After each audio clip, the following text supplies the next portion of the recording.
I don't understand why people are so mad and so angry. You mad? Really? You're really mad that LeBron James flexed his power to get his son drafted to the Lakers? Really? Okay. I mean, like that's what upsets you. So were you upset when Dr. Buss, who was the owner of the Lakers, when he died and ownership for the Lakers was taken over by Jeannie Buss and her brother? Were you upset about that? Were you upset when Jeannie Buss, who was engaged to Phil Jackson, were you upset when she lobbied to get Phil Jackson back coaching with the Lakers years ago? Hmm. Okay. All right. I see. I see where you're going. All right. Were you upset when Archie Manning um encouraged his son and flexed his power to to threaten the San Diego Chargers, stay classy San Diego, to go back to college if the San Diego Chargers drafted him or didn't trade him? Were you upset when Chris Hemsworth's daughter was in Thor 4? Were you upset when the late great Donald Sutherland, who passed, may he rest in peace, when his son Kiefer Sutherland became an actor and Donald Sutherland was able to help his son navigate through certain doors so that way he can avoid certain struggles he may have had as an actor? That doesn't mean Kiefer Sutherland didn't have any struggles, but come on now, when you're a father or a mother or a parent, guardian, or loved one, you know, you in the entertainment business and you got somebody else up under you that you grew up with, that you're raising, that you love, you're going to show them who to talk to and who not to talk to. All right, go with this studio, not that studio. This agent, not that agent. Okay, like we're gonna be like that, people, where we have take issue where somebody is when somebody like LeBron James, who has worked hard for what he has, and he's able to provide for his family, able to create opportunities for them, so that way, hey, certain obstacles that he had to go through, they don't have to go through. Hmm? I mean, y'all acting like if he made Bronny James a top 10 pick. Second round, 55th pick, people. Well, he's taking the opportunity from somebody else who was going to get drafted at 55th. Who? Who did he take the opportunity from? Who did he steal this opportunity from? Who? Tell me who. Please tell me. Without Googling, please tell me. Please tell me. Oh, you can't tell me. Oh, okay. Gotcha. All right. Okay. You can't tell me. But he took the opportunity from somebody. Okay. Okay. All right. Okay. Huh. Well, I don't know what to tell you, man. But hey, I love it. I love it. Is it nepotism? Adrian Wojnarowski, he said, now he mentioned, I get what Adrian Wojnarowski was saying. It's like, I don't want to hear charges of nepotism. About no, it is nepotism. It is. Because I'm going to tell you something. You can call it nepotism or whatever. If I was LeBron James, I would do the same thing for my child. I would. I would. You know, there's a lot of situations where I know some people who coach like in AAU and not just AAU, in other leagues or whatever, sports leagues, and the father is coaching the league and he has a kid or two on the team. I got no problem with that. Got no problem with that. And a lot of y'all have no problem with that, but y'all have a little problem with what LeBron is doing. Like, what are we doing here, people? His son is not his son is not taking away opportunity for somebody the right to live or anything. You know. But that's wild, man. A lot of y'all just so upset. But y'all seem fake in your upsetness. That's why it's hilarious. That's why it's hilarious, you know. Like if it goes to show you, like, yeah, it's the Los Angeles Lakers. And can you say LeBron runs the Lakers? Maybe, maybe not. But the Lakers made a choice. Now, was LeBron James going to leave the Lakers if they didn't draft his son? I don't know. I don't know. The closest thing to this situation that I can remember, I remember LeBron James, all right before he left the Miami Heat's last draft. Like LeBron James on Twitter, he expressed how much of he likes Shabazz Napier, right? Miami Heat draft him. LeBron James still leaves. So that's like the closest thing. So it's quite possible. Hey, maybe LeBron was like, man, listen, they draft my son. Okay. But check this out, people. You still got to pay LeBron. You still got to pay this dude. All right? You still got to pay him. Let's say LeBron doesn't sign with the Lakers. And the Lakers cut LeBron James. They release Bronny. Are y'all going to talk about how unfair that is? You're not, right? Of course you're not. You think LeBron is Bronny James? Well, he's gonna be able to provide for his children. You don't know that. You know what y'all know what LeBron and Savannah have in their will. Y'all know that, huh? Bill Gates, from my understanding, he didn't give all his fortune to his kids, to his children. He donated to charities and all that. Like it's not about how much you get, it's what you do with it. How much you keep, what you do with it. But I love it, man. I love it. Um, this young man here, he has a heart condition. I, I I forgot what happened. I think it was during practice, during the preseason, I believe, last year. And I'm talking about Bronny. He found out something with his heart, and it took him a while to get medically cleared to play. So that right there is going to affect how you play. And then when he came in, he was on a minute shortage. So that's why he was averaging like 5 points per game and all that. Who knows how many points per game he would have averaged as a freshman? Maybe 10 or 11. If you're averaging 10 points per game as a freshman, there's nothing wrong with that. Hell, I don't think there's nothing wrong if you're averaging 5 points per game as a freshman. If you're on a team where a lot of the upperclassmen play, you're still learning. I mean, it's a lot of players who played college where their freshman year wasn't their best year. Okay, but the person who's taking the risk on here, it's LeBron and his son. Now, even if Bronny, let's say he becomes an all-star, even a Hall of Famer, that's not going to make LeBron James the GOAT. But it is awesome to see. It is a brilliant story. And before y'all say, we just care about basketball, y'all care about the drama and the stories too. That's if we didn't care about that, they wouldn't talk about all that. They're going to talk about whatever gets the most views and clicks, likes, and shares and all that. So I'm down with it. I can dig it for sure, man. I can dig it. Don't need a shovel to dig this move. I love, and the reason why I love it too is because let me tell you something. A lot of people, y'all have a problem when y'all see a black father involved with his family. It's like it's a threat to y'all. It's like it's a cultural shock because it's not what you're used to seeing when you're watching BET, MTV, and VH1. It's like, what? Oh, black men take care of their children? Oh, yeah. 95% of the black men that I know who has children, they take care of their children. They raise them, whether if they're married or not married. And this is no knock to the women or to the moms or anything. I'm speaking about the black men in this situation.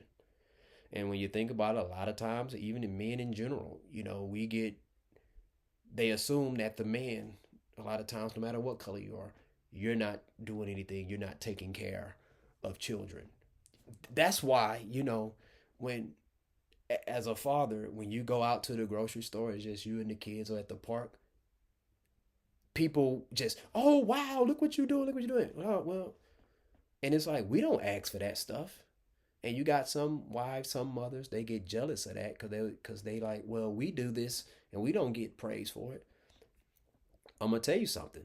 That's not our fault as men because it's not like it's other dudes that comes to us and be like, oh man, he's doing what you do what you're supposed to do as a dad. Now, yeah, you get compliments from other fathers or other men who are husbands or whatever when they see you doing something with your kids. That is possible. But normally it's other women doing that. So then that means women, y'all need to get together and say, hey, you can't just assume that just because you see a man by himself with his kids or a kid and that he deserves a standing ovation because that's not something we ask for. We don't. But people not used to seeing this. They used to hearing about the story of the poor black kid from the hood playing this sport and wanting to buy his mom a house. That's what they're used to. And there's nothing wrong with that story. If that's how you came up, that's how you came up. What I'm saying is that all of it, all aspects of it should be promoted in the media and on television and on the media outlets. You know what I'm saying? All of that should be promoted because it shouldn't be promoted as if that's just how young black men grow up. These young black entertainers and athletes. It's just their mom raising them. That is far from the truth. That's far from the truth, people. So get used to seeing that. If this is a cultural shock for you, understand this. It should not be a cultural shock. You cannot believe everything you read and see. Recollect your thoughts because the media is full of dirty tricks. Only God can judge. No, recollect your thoughts. Don't get caught up in the mix because the media is full of dirty tricks. Only God can judge me. Tupac said it best, people. All right, but yeah, man, shoot, I love it. I love it. And I hope this young man succeed. You know, and the thing about it, you know, what I think about with this situation, I think Bronny is going to be the only one that can question LeBron out there on the court and off the court without getting traded or getting released. Because if he gets released or traded, you know, I think his mom is going to have something to say. All right. So, you know, and that's the thing, you know, when you're that age, you know, kids, they study their parents, and parents, they study their children. So they know each other well. And I'm saying the child knows more than the parent, but no other player is going to be able to question LeBron on certain plays. But I do believe that Bronny would be able to. And he might be, but see, he might be the only one who knows how to communicate to his father without having him be offended or with his father listening to him or whatever compared to somebody else. So let's say AD might be saying, man, I be telling Braun all the time, man, he needs to do this play. This would be better, but he don't be listening to me. But if Bronny hears that, he can go to his dad and be like, Dad, I think when you on that play right there, you should probably hit AD right there a lot sooner. So he can just, you know, boom, just catch the ball, instead of you know, waiting to shoot the three or waiting on him to go to the elbow. And that may make him think, oh. Or Bronny can go say, hey, Mom, you know what? I mean, when I'm trying to get Dad to understand on this play right here and stuff, and then his mom may be able to tell Bron, yeah, if you do this, bam, bam, bam, right here. Now, I don't know if LeBron going to be like, listen, woman, listen, this is on the basketball court, this is my thing. All right, this is not your thing. But I don't know. But it's like, from my understanding, LeBron James, he only listens to the people that are in his inner circle. His wife, his 3 kids, that's in his inner circle, I'm assuming. But I hope it works out. Like, you know, because not saying the children know better, but I think about Black Panther movie, Black Panther 1. All right, we're going to talk about the first one. I don't want to talk about the second one because they don't want T'Challa in that one. We're going to talk about that, though. But Black Panther 1, T'Chaka, well, he was already dead because he died in Civil War, unfortunately. But we knew T'Chaka was an amazing king. They loved him. T'Challa had some big shoes to fill. And when he went back to the ancestral plane and he's talking to his father, he questioned his father and the other kings and panthers before him, excuse me, you know, about certain decisions that they made. Excuse me, I got the hiccups. And T'Challa, he disagreed with them. he didn't disagree with their entire reign, but certain things he agreed with, certain things he disagreed with. So he learned from his father, grandfather, and the ones before him what to do and what not to do. Okay. Now, when you're talking to your father about the things, the good things about this is what I'm going to take from you and apply it toward this, the good things. Oh, they're like, thanks. Yeah, there you go, son. But when you're talking about, all right, dad, now, I wouldn't, if I was the leader when you was the king, then I wouldn't have done that. So if I'm in that situation like you was, I'm going to do something differently. It can offend your father, but at the same time, it can be offensive, but you have to be like, well, maybe my son has a point. I wonder if that situation is going to occur with LeBron and Bronny. Maybe, maybe not. But I'm pretty sure they don't like you're not going to see the world exactly the way your parents see it. We all are different. God blessed us with different traits and everything. But I do believe that this young man is going to have an opportunity to shine. And it's a lot of pressure. I think it's a lot of pressure on him. And I think he's able to handle it because growing up playing basketball, if you're going up against the coach's son or somebody who played or somebody whose father played in the NBA or professional football or track or baseball or whatever, you're going to go harder against them because it's like, all right, let's see what you got. And it's like, if I can best you, who's the son of a professional player, well then, yeah, that's something I can brag and boast about. So I'm pretty sure Bronny and his brother and sister get a lot of that. But I think he'll be able to handle the pressure. Well, I'm hoping he does. But it's a lot of haters out there. But understand this, people. If you don't have a lot of haters hating on what you're doing, well then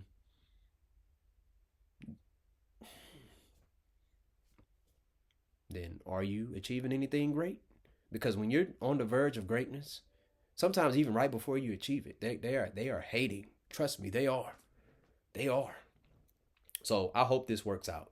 I mean, now, do I want them to win a championship? No, I'm a Rockets fan. So, but I just hope playing with his dad, I hope that goes as well as it can possibly go. So, yeah. But yeah, man, like in this world here, man, they have no problem. They think it's a, they don't bat an eye as much when they say, oh, you know, a black man, yeah, yeah, he doesn't raise his kids. It's okay to say that, but when you see images of a black man contributing to raise his kids, it's a problem. No, no, something must be wrong here. Nothing's wrong, but the way you're thinking, if that's how you think. But anyway, share your thoughts. Let me know, what do you think about LeBron James and his son Bronny being on the same team? Man, man, with all this hate with LeBron being able to play on a team with his son, imagine the doggone hate when 2 years from now it's gonna be LeBron and both his sons playing. Oh my goodness, I can't wait for that. Can't wait for that. But anyway, share your thoughts. Once again, thank y'all for listening. Student at the Game Podcast. Peace out.